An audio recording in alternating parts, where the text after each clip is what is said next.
Prism के प्यारे निवेशक गण भाइयों और बहनों, भारत सरकार के जिम्मेदार ऑफिसर्स, प्रिज्म के धोखेबाज, लुटेरे, फ्रॉड, बेईमान डायरेक्टर्स, कर्मचारी, चार्टर्ड अकाउंटेंट्स, कंपनी सेक्रेटरी,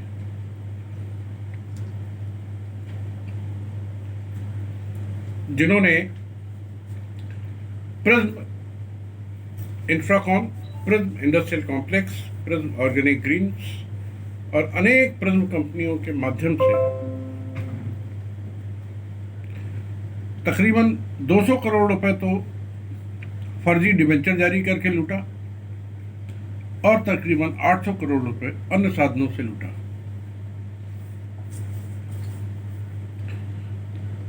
तीनों कंपनी में, इंफ्राकॉन में 60 करोड़ के डिबेंचर जारी किए, इंडस्ट्रियल कॉम्प्लेक्स ने 100 करोड़ के जारी किए, ऑर्गेनिक ग्रीन्स ने 33 करोड़ के जारी किए। डिबेंचर का मतलब होता है ऋण पत्र, यानी कि इस कंपनियों ने जनता से एक निश्चित अवधि के लिए ब्याज पर ऋण दिया और उसको लेते समय इन्होंने कुछ वैधानिक वादे किए, जिसका कि विवरण कंपनीज एक्ट की धारा 71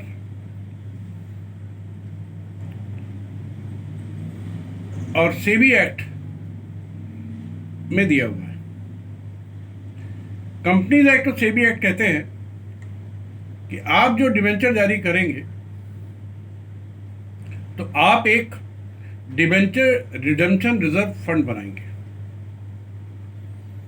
ताकि आप डिबेंचर के ड्यू होने पर मैं ब्याज के उसका पैसा भुगतान कर सकें। इसके अलावा एक आप डिबेंचर ट्रस्टी बनाएंगे और डिबेंचर ट्रस्ट डीड बनाएंगे ताकि वो जिम्मेदार हो, डिबेंचर ट्रस्टी जिम्मेदार हो उस पैसे का भुगतान करने के लिए under the terms and conditions of debenture trust deed. ये दो प्रावधान है। तीसरा प्रावधान कि आप उतनी ही रकम की इमूवेबल प्रॉपर्टी या अन्य सिक्योरिटी, मूल्यवान प्रतिभूति रजिस्ट्रार ऑफ कंपनीज के कार्यालय में रखेंगे और उसको कहते हैं क्रिएशन ऑफ चार्ज। वो चार्ज क्रिएट कराएंगे और उसके बाद ही रजिस्ट्रार ऑफ कंपनीज आपके डिबेंचर सर्टिफिकेट पर मुहर लगाएगा भारत सरकार की। यानी इससे यह तय हो जाएगा कि भारत सरकार आपके उन डिबेंचर्स के लिए के भुगतान के लिए जिम्मेदार है। ऐसा संदेश सारी पब्लिक में जाता है और गया जब पीछे मोहर देखी गई कि भारत कंपनी कार्य मंत्रालय, भारत सरकार, रजिस्ट्रार ऑफ कंपनीज द्वारा अधिकृत। इसका क्या मतलब है? इसका मतलब सीधा सा ये है कि कंपनी कार्य मंत्रालय ने कंपनीज एक्ट के प्रावधानों के तहत और अन्यथा भी डिबेंचर होल्डर को आश्वस्त किया कि आप कंपनी में पैसा लगाइए, समय आने पर अगर कंपनी कुछ गड़बड़ करेगी तो हम उसके लिए जिम्मेदार हैं। इसी आश्वासन पर देश के लाखों लोगों ने पैसे लगा दिए।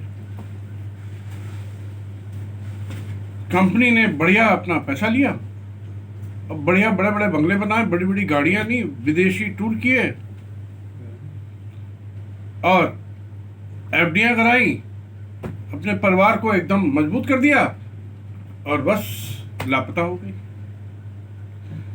भुगतान का समय आया तो किसी का कोई दर्शन नहीं। 1 दर्जन डायरेक्टर गायब, कर्मचारी गायब, कंपनी गायब। ऐसे में भाइयों बहनों, सरकार का कुछ फर्ज बनता है कि नहीं?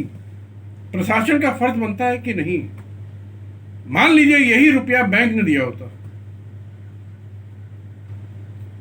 तो अभी तक जबरदस्त तरीके की हाय तौबा मच चुकी होती है। लेकिन चूंकि रुपया जनता ने दिया है और जनता ने सरकार पर विश्वास करने का, मुझे लगता है, एक अपराध किया है,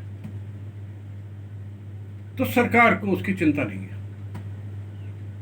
डायरेक्टर गायब है, कंपनी गायब है और निवेशक लोग दर दर भटक रहे हैं। अनेक लोग आत्महत्या कर चुके हैं क्योंकि उनका एक एक पाई इसमें लग गया, जीवन भर की कमाई लग गई। और उनके पास कुछ निवेशक ऐसे कुछ नहीं, ऐसे सैकड़ों हैं जिनके पास नित्य प्रति घर का खाने को पैसे नहीं है। उनकी ये हालत है, नरक से भी बदतर जिंदगी जी रहे।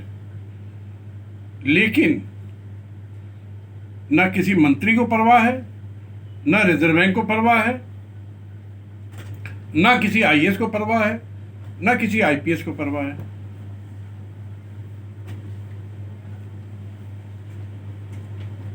मैं अजय टंडन, अध्यक्ष ईमानदार भारतीय पार्टी, एडवोकेट सुप्रीम कोर्ट, ने एक बीड़ा उठाया है कि मैं हिंदुस्तान भर के ऐसे पीड़ित लोगों को न्याय दिलाऊंगा और हर हालत में दिलाऊंगा। इसके लिए मुझे किसी भी हद तक जाना पड़े। ये सारी एजेंसियां सुन लें ध्यान से, छोड़ने वाला नहीं हूं।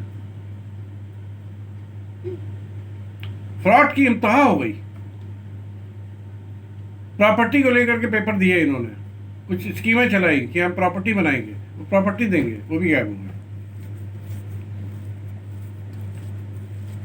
बहुत मुश्किल से बड़े संघर्ष के बाद बनारस में 21 अगस्त को एक एफआईआर दर्ज कराई सिगरा थाने में। बनारस के में इस कंपनी के करीब 4 खास लोग रहते हैं, हो सकता है ज्यादा भी रहते हो। उनके अपने अपने मकान हैं, वो वहीं बनारस में हैं, सिगरा थाने के आसे ही पास हैं। पुलिस जरा सा भी प्रयास कर ले तो उनको पकड़ के जेल में डाल दे, क्योंकि एफआईआर में धाराएं गंभीर लगी हैं। धारा 420, 467, 468, 471, 120 भी, जिसमें आजीवन कारावास का प्रावधान है, बेलेबल ऑफेंस नहीं है। 1000 करोड़ के अधिक का फ्रॉड है। बनारस के एसएसपी को, आईजी को, डीएम को अंडर कॉपी टू मुख्यमंत्री, अंडर कॉपी टू प्रधानमंत्री, under copy to secretary home, मैं कम से कम 1 दर्जन प्रार्थना पत्र भेज चुका हूं कि आज 10 दिन से ज्यादा हो गए, माननीय कार्रवाई करिए, गिरफ्तारियां करिए। लेकिन किसी को कोई परवाह नहीं है। 10 लाख लोग इसमें बर्बाद हो रहे हैं। मेरा कोई निजी स्वार्थ नहीं है, मैं सिर्फ जनता जनार्दन के लिए संघर्ष कर रहा हूं।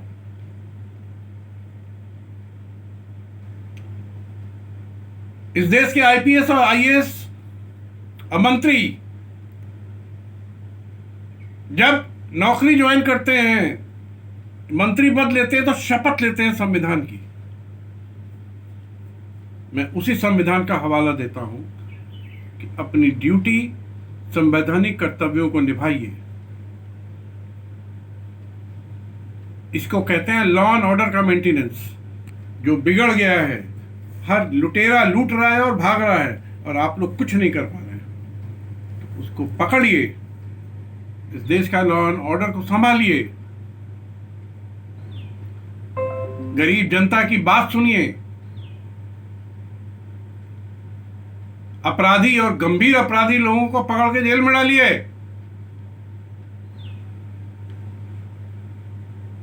तभी इस देश का संविधान और लोकतंत्र सुरक्षित रह सकेगा। एक बार पुनः मेरा माननीय मुख्यमंत्री उत्तर प्रदेश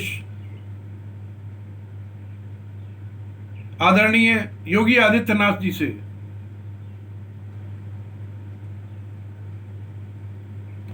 माननीय पूजनीय परम आदरणीय प्रधानमंत्री भारत सरकार, क्योंकि ये FIR बनारस में हुई है, उनका कार्यक्षेत्र है, उनका संसदीय क्षेत्र है,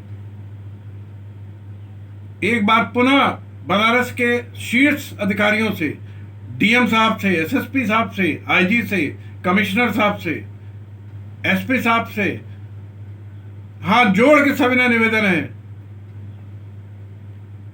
कि पीड़ित गरीबों के लिए आगे आइए, संविधान के दायरे में, कानून के दायरे में उनकी रक्षा करिए। हजारों करोड़ के अपराधियों को जो खुलेआम घूम रहे हैं उनको जेल में डालिए ताकि उन पर कुछ दबाव बन सके और इन गरीबों का पैसा वापस हो सके। मैं आजीवन इन गरीबों के बिहाफ पर आभारी रहूंगा। धन्यवाद। जय हिंद, जय मां भारती।